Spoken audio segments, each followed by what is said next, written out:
What did you make of Rafa's tactical substitutions during the course of the match? Don't look at me. I was delighted with him. Yeah, honestly, because we could hear some booing going around the stadium. I'm not deaf. Sometimes it's just a little too late, you know. There's not much you can really work with. You know, it's something that, you know, I thought at the start of the season that they don't have, you know, enough squad depth. You know, people that can change the game, something. You know, you're chasing the game and you bring on a midfielder. You know, there's not much that a defensive midfielder at that, you know, so there's not much that, you know, that he can work with. But then again, I would have rather seen the young kid come on. I would have rather seen the young players come on. At least they're going to fight. At least they're going to give something. You know, but, you know. Who's they got next? Everton, are they here again on Saturday or are they away? I think they've got Arsenal. Arsenal at home yeah, or away? I'll actually be there as well. Let me see. I've got the fixtures here. Everton at home against Arsenal. Again. And then it's going to be a trip to Crystal Palace, and then away at Chelsea, then home to Leicester, away to Burnley, home to Newcastle, and taking us into New Year at home against Brighton. Yeah, my biggest fear is that Everton are not too big to go down. Really? You think that there's a possibility they could get relegated? They're not too big to go down.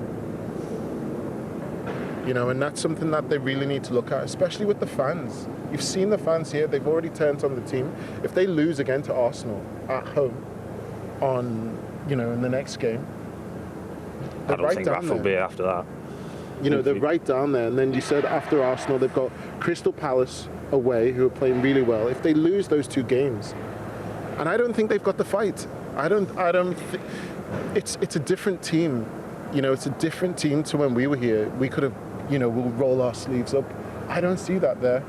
You know, Okay. and that's no disrespect. Let's look at this. Let's try to look at the course of the match. So this is something we touched on a little bit at half-time, the spaces, not closing down players. Talk me through this right now. No, right from the off, the Everton defence sitting backwards, the gaps from midfield are too big, then the gaps from midfield to attack are too big. You'll see it here, you know, they've sat back, but look at the two, how many players around the ball? You know, they've got, what, 5 on 2 there, is it? But nobody on the edge of the box. These are just basics. Again, it could have been another goal. It should have been 3 or 4-0 up after 20 minutes for Liverpool. It's really poor.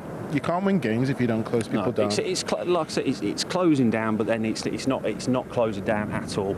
You've got to get in someone's face. You see Liverpool, when it breaks down for them, they harass the players. They get in their faces. They have little tugs, little pulls. Didn't see any of that from Everton today. Didn't see them getting hold of someone, pulling the shirt down. Nothing at all.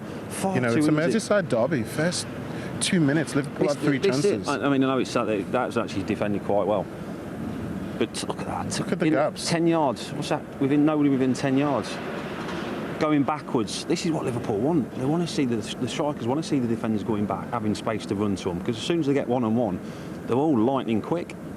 Yeah, and I think we wanted to highlight as well, there was an opportunity we saw for Thiago. He had a shot, and then you were impressed as well, Chris, by he was the first one back. That was the difference. That was the difference. When Everton, some of the players give it away, sometimes they're too busy moaning. You've got to chase after the ball. We see it with Liverpool all the time. They're one of the best. The pressing teams 2 seconds to get the ball That's back. what they practice in training. They'll do drills in training where they've got 3, 4, 5 seconds to get the ball back. And then you take that into games. And Liverpool, it's not just one player, it's the whole team. Whether it's Everton at the minute, maybe one's going, but you've got to all go as a team or not. Since we're talking about it, and I wanted to show you the visuals there, which of course our viewers have just seen as well. Whose fault is it? Is it the players or is it the manager? To not have that drive, that energy, that, not discipline is probably the wrong word, but that intent to win the ball back during the course of the match. Obviously you learn things, you know, and you get instruction on the training ground from, you know, from the manager, but you can't take the whole blame for it. Today's a Merseyside derby. You don't really need that much instruction to work hard. Players know. You know, players know in a Merseyside derby. Even we knew, you know, when we were playing, you give that extra in the Merseyside derby. You're at home, you know, with your own fans. So players should know whatever instruction you get from the training ground or from the side from your manager. As soon as you step out on that line, you know that you have to give it your all. But sometimes today when I look and I just watch, and I just don't see Every it. man to a man. You look at the opposition, you look at the player you're going to be playing against, you think, right, I'm going to get the better of you. Yeah. I'm going to outwork you, I'm going to run faster than you.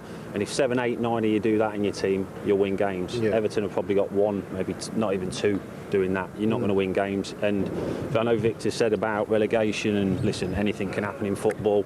I think they'll stay up, but if they perform like they did tonight, more often than not, they're going to find themselves in a long, long battle this season. Yeah. Would it make a difference if Rafa was to be displaced as manager? I would never call for a manager or anybody But to that's lose the thing, their job. I'm not saying that he should lose Yeah. his job. I'm just asking if anybody else was in charge, would it make a difference? Because he spent about £1.5 million. 1.5 is nothing in the Premier League. It's not about the money. summer. It's not about the money. It's when you get in a tough situation or in a run that Everton are in, you need the fans on your side. They're not on the team side. All they see now is the manager. You've just watched. All of them ran down to me and they were shouting, swearing, saying, "Get him out." All they see is an ex-Liverpool manager. That's all they see. And that makes it even worse now. So that'll make it even more difficult for the players to perform because all the pressure from the fans, from everywhere, is just concentrated on them as well. So it just makes it so much harder. It's hard to perform anyway as a professional football player, but then also to perform in a negative atmosphere like this, it makes it really, really difficult. See, the reason I asked this is I was looking at some of the numbers. I spent the afternoon being a complete nerd sitting in my hotel room trying to stay warm. But Rafa spent 1.5 million in the summer. It's basically players coming on a free like Andros Townsend, who has done well. But under the current ownership... And Demarai Gray. And Demarai Gray. Under the current ownership, they've spent over £400 million in the last 5 years. It's crazy. Now, if you think that's expensive, I'll put it into perspective. They are the 12th most expensive squad within Europe. Their squad costs more than the Champions League winning squad of Bayern Munich from not too long ago. Their squad costs more than Atletico Madrid's La Liga winning side of last year. But due to financial fair play, they aren't able to spend any money right now. So is this problem actually well beyond Rafa? Is he here just to clean up a mess caused by those upstairs? What does Marcel Brands actually do? Because he's brought in about 21 players. Victor? It's a conversation that you have to ask him. I don't know. You know, Everton fans, we were speaking earlier, they've been asking for money for a long time, you know, and they've had it, and it's made the club worse. You know, I've seen no real progression under Everton. I've seen a decline.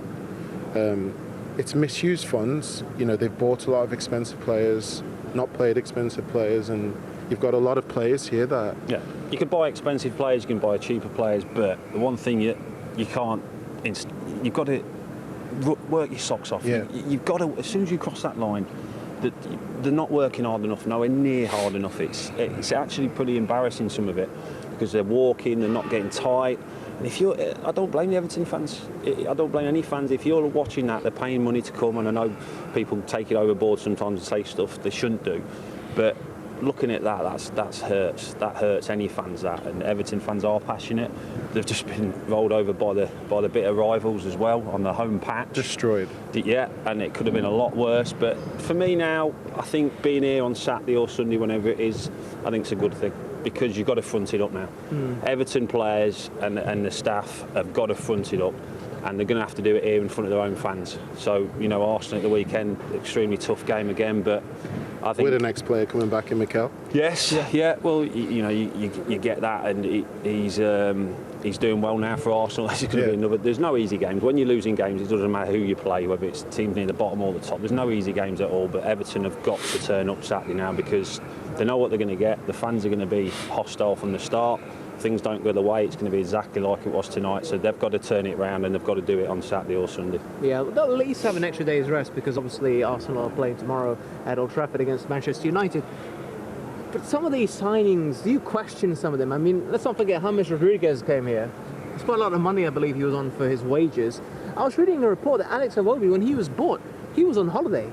Yeah, and it was he was like in Dubai. He was in Dubai, and he had a last-minute phone call, and the deal came through. They hadn't actually met him, and he came here for how much was it? 34 million. Look at David Klaassen, 23.6 million. Walcott and Tosin for 40 million pounds. It looks to me, I'm not defending Rafa in any way, but it looks to me like he's paying for the sins of the past, the sins of his predecessors, the sins of the board and who they bought previously. Yeah, you could say that. I would say Everton have spent money unwisely. I think they've just misused the funds over the years. They've bought players that, when you buy players, they have to align with the club. A lot of the players that they've bought don't align with the club. We've spoke previously, and I know a lot of people were happy about Rodriguez. I wasn't, because I know Everton. I know the club. He doesn't suit Everton. He's not Too much of a luxury player. He's a luxury player. He's not going to work here. Alan does, because he works his socks off. He gets stuck in and stuff, but Not in this league as well, Rodriguez. Abroad, yeah, he'll get more time on the ball, but in Exactly. this league, he's got no chance. So a lot of people were happy about some of these signings, but I wasn't, because I know the club. You know, these players, they won't work in this club. When they start playing in front of these fans that demand so much, you can't walk around. You can't do fancy flicks and stuff. It won't work. They won't have it. So a lot of these players, when they come, they don't understand the stature of Everton until they get here and the demands. And then, you know, a lot of them hide, or then they won't play. And then in the end, they all get shipped out. So sometimes when the board have been buying players, I haven't really understood it over the years, because they're buying players from big clubs that don't play in the big clubs, and then they come to Everton. It's not going to work. It's just not going to Why work. doesn't it work? Because if they're at a big club, they obviously have quality, Because don't they? they don't care when they come back. They won't care as much when they come to Everton. Because when you leave a big club, you want to come to the next kind of level down, right? As bad as that sounds, Everton fans don't take offence to that. But you want to come to the next kind of club level down, and that's Everton, Spurs, I would say as well, that kind of level. So the players that come there, they've got nothing to prove. They still want to be on the same kind of salary. They still want to play at, you know, a high level. Everton have been known over the years, when David Moyes was here, he brings players from lower, players that have a point to prove, and that's how we thrive. We brought Julian Lescott, sold him on, John Stones, sold him on, and that's what Everton is. It's not buy players from big clubs that don't care, come to Everton just to relax. It's not going to work, because the fans, you've seen it today, they won't have it at all. So You mentioned David Moyes there. That wouldn't happen under David Moyes. Some of No these chance. performances, No they chance. would not happen under him. No chance. Rafa's got. Listen, we don't know what's going to happen tonight. Could that be the final straw for the board? We don't know, but for certain, if they lose it the weekend as well, I can't see him being here much longer. And you asked the question before, again, with players looking. Yeah, you do get a reaction when a new manager comes in. All of a sudden, the players that are not playing work harder in training to Who would try they and get, in. though? That was my next question. What are they going to Solskjaer? Who'd you go and get? we're playing in the Again, Championship. is that- Frank Lampard. I don't know. There's managers out there. There is who have managers a out point to there, prove. but would they want to come here at the minute? That's the other thing. No, managers would want to come here. You know. John Terry. Yeah, he said he's looking for a job. That's why he left Villa, right? Yeah, I wouldn't be surprised if there's a change. Whether it's tomorrow or after the weekend, I can't see him getting anything. Possibly it may be a draw against Arsenal, but if they don't get anything better than that, then I think he'll be gone. We're going to hear from him in just a moment. Do you have anything to add on to that about Rafa? Because I know you said you don't want managers to be called for. He's a quality for their manager. job. Yeah. He's a quality manager. He's just not for Everton. It's as simple as that, and it's not his fault. It's from above. It's from the board. Surely the board need to understand the feelings of the fans and understand That's the it. atmosphere. That's and the biggest thing now. The fans are the ones ultimately that get the managers losing the jobs. When you see reactions like this, the hostility here at the minute, the board they've got to be seriously considerate, saying this cannot carry on if we are, I would say staying. Because they're building a new stadium. Yeah. They've spent a fortune to build a new stadium. And there'll be more fans there as well. Exactly. Yeah, They've upgraded the training ground. If you can continue this negative atmosphere and they continue to lose games, I'm telling you, Everton are not too big to go down. It doesn't look like they're working for him though. For me, whether that's come from his try, I don't know. I mean, I worked with Rafa before. He's not the easiest to get on with it all. Yeah, I've heard. Do you care as a player? Do you what? Do Sorry, you care as a player if you get on or not? Yeah. I did. You did. Yeah, some players won't. Some players play for the money. We know that. Some players play for their families. But it doesn't matter what you're playing for, whether you're playing for the money, you still work your socks off. You still run. You still try. You still put tackles in. You get close to people. All of the Everton players are not doing that. And they do have some young players here that, like you said earlier, some of them might need that little arm around them, and Yeah, that's what. When you're down and you're not playing well, and most of them are not playing well, sometimes you just want a little. Listen, I believe in you. You know, you're my player. I'll back you. Go out there. Just take things simple. Get into the game. But he's not like that. Well, he wasn't when he was at Liverpool. Anyway, whether he's changed, I don't know. How old were you 17 years ago, whatever, when he took over at Liverpool? I was 20. 20 when he came in? No, sorry, I was older. What was I? 23. 23. I was 23. Do you find that Rafa's cold nature, Yes. which really affected you? Well, I was with Gerard Hulley before that, and Gerard Hulley to Rafa, chalk and cheese. You know, Gerard was a great man manager as well, but great man manager. He knew his players wanted to play for him. They loved what he said. They listened to him. They trusted him. Rafa coming in, it was football. You know, forget your personal stuff and anything like that. He was just more focused on the football, and I don't know if he's still like that now. You know, obviously people change in time, but They'll never work these with the players, modern day yes, player. these players need a rocket because it's not good enough off them. Yes, he's the manager, but you can't physically go on the pitch and make somebody run. The players have got to do that themselves. But he's got a lot to answer for as well. But it's a joint thing. But ultimately, if the club decide that someone's got to go, it's going to be the manager. Okay.